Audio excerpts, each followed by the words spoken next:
بسم اللہ الرحمن الرحیم۔ السلام علیکم ناظرین، کیسے ہیں آپ؟ امید ہے آپ سب خیریت سے ہوں گے۔ اگر آج آپ لوگوں نے درود پاک نہیں پڑھا تو برائے مہربانی درود پاک پڑھ لیجئے۔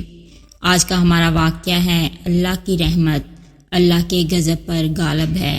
ایک دفعہ کا ذکر ہے کہ حضرت موسیٰ علیہ السلام کو اللہ تعالیٰ نے حکم دیا کہ سمندر کی طرف جاؤ، وہاں 3 کشتیاں ڈوبنے والی ہیں۔ حضرت موسیٰ علیہ السلام فوری حکم الہی کی تعمیل کرتے ہوئے سمندر کی جانب چل دیے۔ ساحل پر بہت دور سے کشتی آتی ہوئی دکھائی دی جو آہستہ آہستہ ساحل کی طرف بڑھ رہی تھی۔ ابھی وہ کنارے سے کچھ ہی فاصلے پر تھی کہ حضرت موسیٰ نے آواز دی کہ اے کشتی والو، اللہ کا حکم آنے والا ہے، ہوشیار رہنا۔ انہوں نے جواب دیا، آپ جانتے ہیں کہ اللہ کے حکم کو کوئی نہیں ٹال سکتا، ہم تو اس کے بندے ہیں جو حکم الہی کے پابند ہیں۔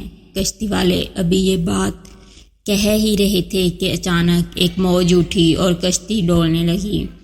سوار اپنے آپ کو بچانے کی کوشش کرنے لگے، اتنے میں ایک اور زبردست موج آئی اور کشتی کو اپنے ساتھ بہا کر سمندر کی تہہ میں لے گئی۔ تھوڑی دیر میں ایک اور کشتی نظر آئی تو حضرت موسیٰ علیہ السلام نے انہیں بھی خبردار کیا اور کہا کہ ذرا محتاط ہو کر آنا۔ انہوں نے بھی پہلے والوں کی طرح جواب دیا کہ جو کچھ ہونا ہے ہو کر رہے گا، اور کشتی کو کنارے کی طرف لاتے رہے، یہاں تک کہ ساحل کے قریب آتے آتے یہ کشتی بھی ڈوب گئی۔ حضرت موسیٰ علیہ السلام اللہ کے حکمت کے بارے میں سوچوں میں محو تھے کہ انہوں نے ایک تیسری کشتی آتی دکھائی دی۔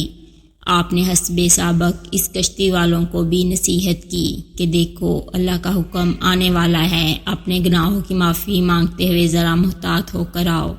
انہوں نے جواب میں کہا کہ اے اللہ کے نبی، جس طرح آپ سچے ہیں اس طرح اللہ کا حکم بھی اٹل ہے، اسے کوئی نہیں بدل سکتا، لیکن اللہ کی رحمت بھی تو ہے، ہم اس کی رحمت سے کیوں مایوس ہوں؟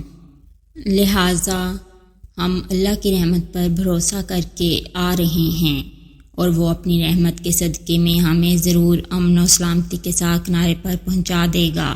کشتی والوں کا یہ جواب سن کر حضرت موسیٰ علیہ السلام خاموش ہو گئے۔